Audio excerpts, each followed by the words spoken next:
everybody.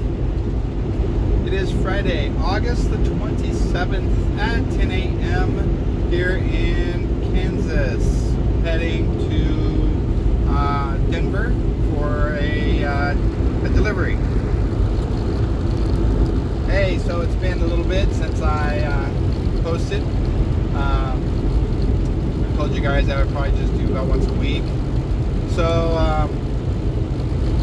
I have some news, some good news. It's not really bad news, but just some news that just has happened the last couple of days. So anyhow, let me see. The last time we were East Coast,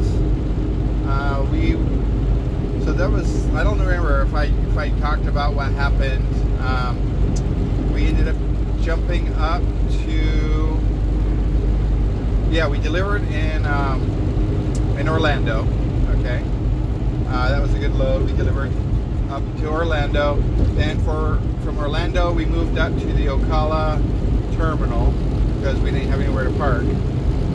While we waited for a load, we got a load that was a good load. It was going to stack us out to. We went to North Carolina to pick up this load, and it was going to be delivering in Atlanta. And then from Atlanta, we were going to pick up another load to take us to Fife, Washington. Well, what happened on the way to the Atlanta drop, that load with Saya that we were supposed to pick up, they didn't have any empty trailers. So right now on the East Coast, there's a deficit of trailers. Probably because a lot of stuff coming into the ports and all that being moved left the East Coast pretty empty on trailers. We keep hearing about how all this commodities are being brought into the ports, but there's a shortage on freight, on drivers to get this freight moving.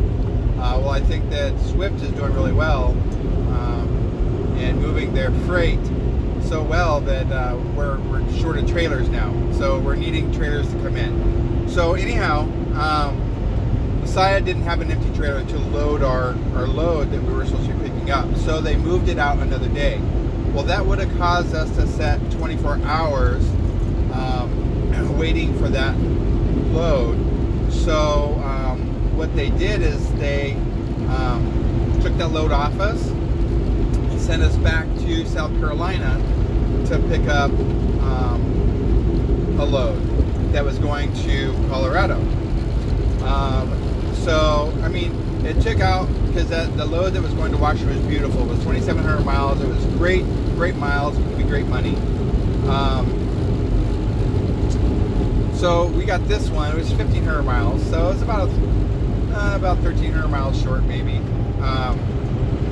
So we went back, and then we went to go pick up this load, and somebody had picked up our load in the morning, and so our trailer wasn't there. Somebody else had picked up that load. So either they double booked a truck, or this person picked up the wrong load.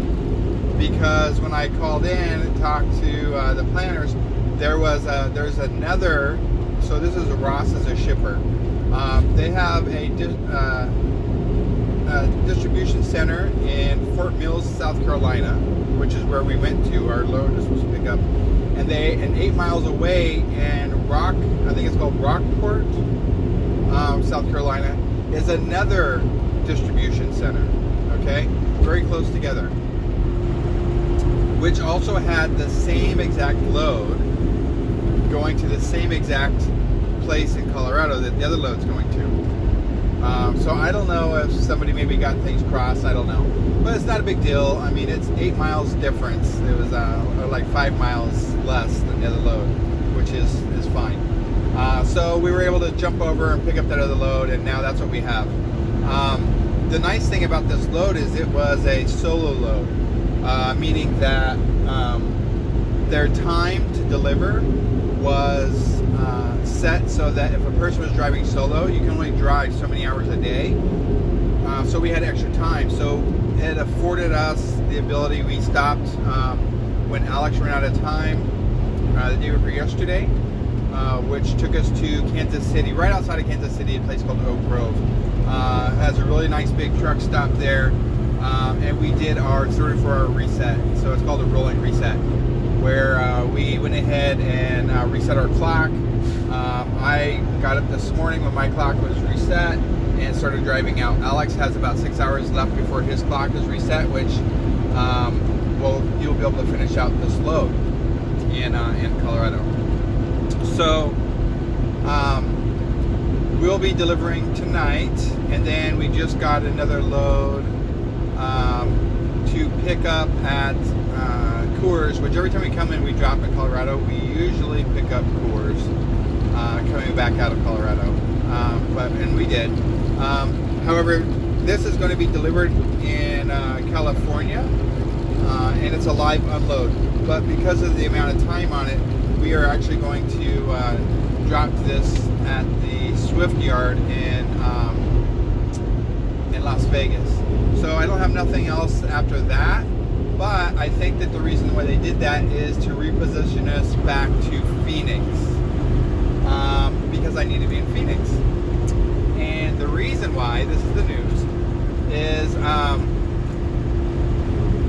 so my old driver leader, I know you guys heard me talk about Becky all the time. I love Becky. She's awesome. She was pretty amazing in the year that I got to work with her as a driver leader. Learned a lot from her. Really good rapport with her. Well, she ended up taking a director position with the owner-operator division. And of course, you guys know that I applied a couple of weeks ago, 2-3 weeks ago, for driver leader, which is a company, work with the company drivers, is what Becky did. So it would have been probably her replacement. However, I didn't get that position. I didn't get any information as to why. That's fine. But I've been I keep in contact with Becky. I send her texts every now and then just to say hey, and we send videos back and forth on TikTok and stuff. Well, the day before yesterday, I sent her a text and told her, hey, and hope the new job is going good. And she said, hey, I have a position open. You should apply for it. So I did. The position is owner-operator business specialist. To me, it looks like the job description looks quite a bit like the driver leader position. The difference is with this position, you're going to analyze kind of what they're doing and give them tips and help them to maximize their earnings as an owner-operator. I'm really excited about that because there's a couple things. Number one, Alex and I thought about looking at owner-operator as a something to do, something that maybe we would be interested in.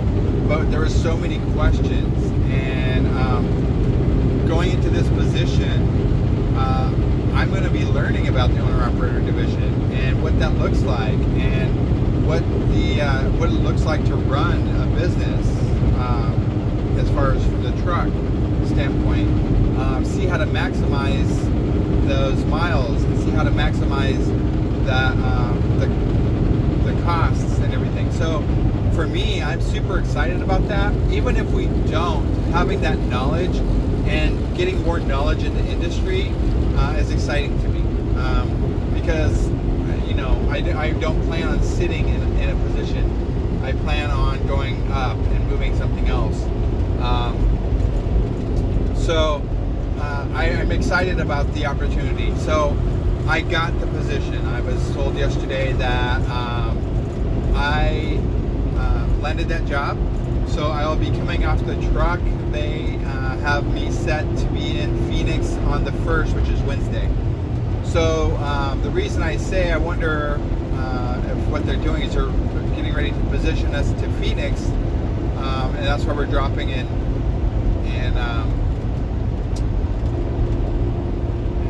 Las Vegas, is so that we can pick something up and head into Phoenix. So that's exciting.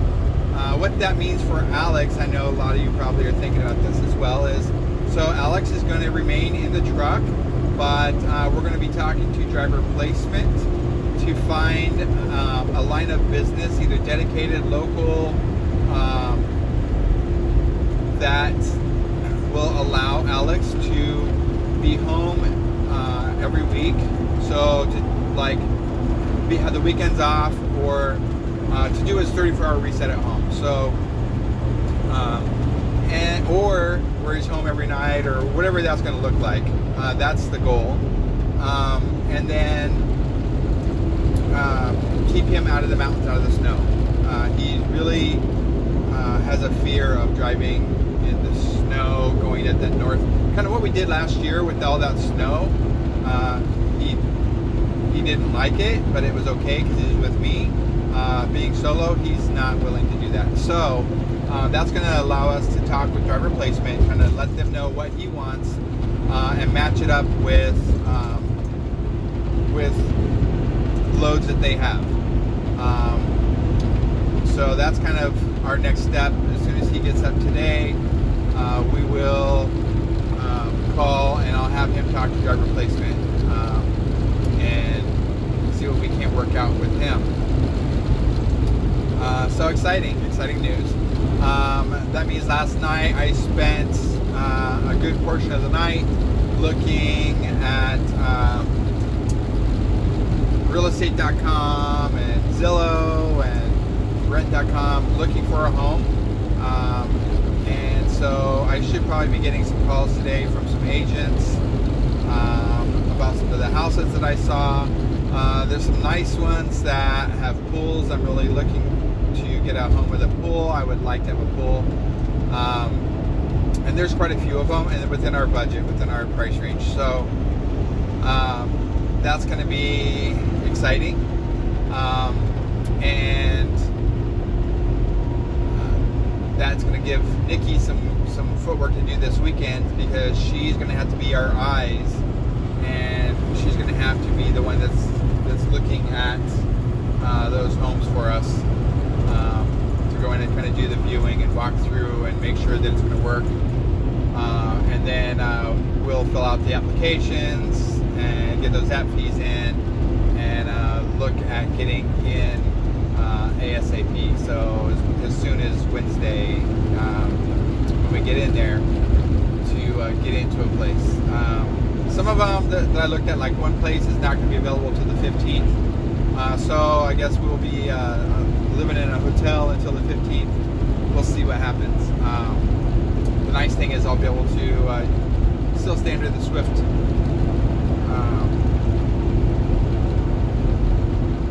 pricing if I need to stay at that Green Tree that we normally stay at when we're in Phoenix until the home's ready. So I'm happy with that. I'm good with that.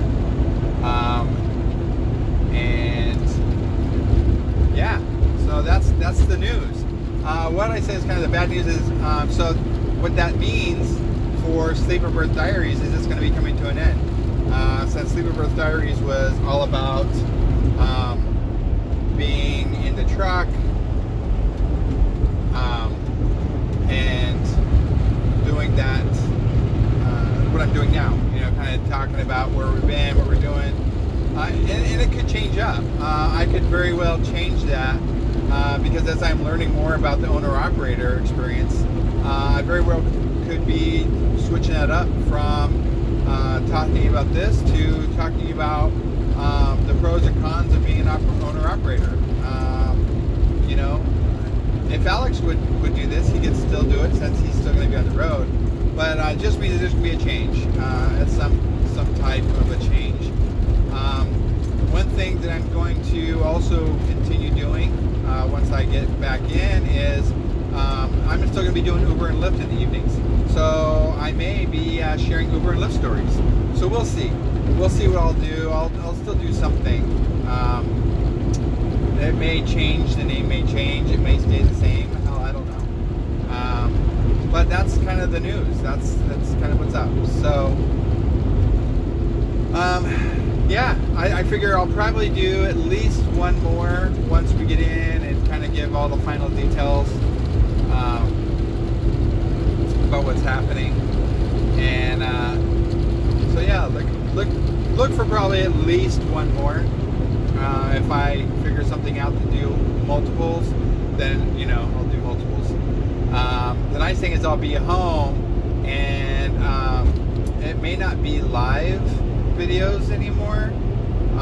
It may be just using my current platform on YouTube, and then just posting my YouTube videos to my page.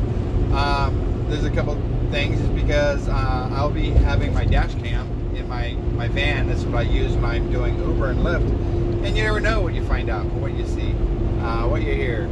Also, just different things to share. So anyways, I will go ahead and let you guys go. That's kind of the news. Please be safe. The COVID is bringing its nasty head back out again. Just be safe. Be safe, be smart. You all know the drill. You know what I'm going to say. Get vaccinated, guys. Come on. I mean, Alex and I got it, and I am not growing any additional members out of my body, and I haven't turned into a zombie. And in fact, as soon as they offer that third booster shot, we're going down for it. So, it's just, we got to do our part, and mask up. Even if you're vaccinated, you should mask up when you're indoors. The vaccine doesn't 100% prevent you from getting coronavirus, just like any other vaccine. It doesn't prevent you, but it prevents you from getting seriously sick. And that's important. Governor Greg Abbott of Texas, the idiot, he just had COVID, and because he was vaccinated, it was a 4-day thing. It was a bad flu for him. That's what the vaccine does. You may get it, but the best thing to do is to make sure that you limit your exposure so you don't get it. Right? If you can keep from getting the flu, the normal flu, you do that, right? You tell people, what, if you're sick, stay home. I don't want your crud. Same thing, if just minimize the exposure. If you're not feeling well, stay away from others. Mask up when you're around others, because you never know anybody's vaccination status. People can tell you, yeah, I'm vaccinated, and they may not be vaccinated. So you're risking, especially if you have children who can't get the vaccine, you're not only risking spreading it, but you're risking spreading it to your child who isn't vaccinated, who does have a chance of being seriously sick. So, just be safe. Mask up, wash your hands, social distance. We're going to still be dealing with this for a while. Be safe. That's it. Be safe. Use your brain. Don't read into all the conspiracy theories, and look at something, think about it. If you don't want to get vaccinated, I'm okay with that. That's your choice. Really, it's your choice. But it's also these businesses' choices not to serve you because you're not vaccinated. It's also the choice of airlines not to allow you on because you won't wear a mask. There's a lot of venues that are going to, if you're not vaccinated, you can't come. So, it's the way it is. As a child going into school, you had to have measles and mumps vaccines. You had to have, all these childhood shots. It's really not a whole lot different. Pfizer has now been FDA approved as full use. It's not emergency authorization anymore. So for people that were using that excuse that, well, I'm not doing it until it's fully approved, guess what? It's fully approved. So now you don't have that excuse anymore. Go get vaccinated. Okay, anyways, so that's it. Guys, be safe. Love you all. I will at least another video to let you know what's up. Maybe I'll walk through the new home. We'll see what's happening. Anyhow, talk to you later.